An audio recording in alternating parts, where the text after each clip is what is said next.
আসসালামু আলাইকুম। আমরা এখন আছি সমুদ্র পাড়ে লাল কাঁকড়ার দ্বীপ। এখানে অনেক লাল কাঁকড়া ছোট ছোট গর্ত দেখা যাচ্ছে। এই দূর থেকে এগুলো কিন্তু দেখা যায়, কিন্তু কাছে যাওয়ার সাথে সাথে এগুলো ভ্যানিশ হয়ে যায়, এত স্পিড। যে এখানে একটা লাল কাঁকড়া দেখা যাচ্ছে, যে কাঁকড়াটা মারা গেছে, মনে হয় পাখি খেয়ে ফেলছে।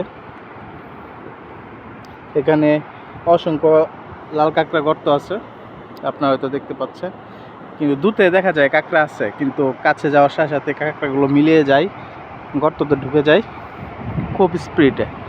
ওদের বিশেষত্ব হলো ওরা অনেক চালু, অনেক তাড়াতাড়ি দৌড়াদৌড়ি করে। এই যে দেখেন এখানে অনেক যা দেখতেছেন সব লাল কাঁকড়ার বাসা।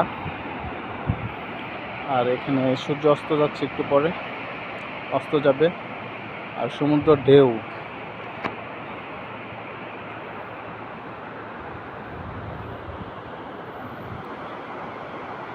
ওই যে এখানে আমাদের দুই ভাগ্নে, এক বড় ভাই আর এই যে আমার বোন জামাই, তারা কাঁকড়া খুঁজতেছে, কিন্তু কাঁকড়া পাইতেছে না। দৌড়দৌড়ি করে যায় কাঁকড়া ধরার জন্য, কিন্তু কাছে যাওয়ার আগে এই কাঁকড়াগুলো গর্তে ঢুকে পড়ে। আর এটা হইতেছে ঝাউবন, সমুদ্র।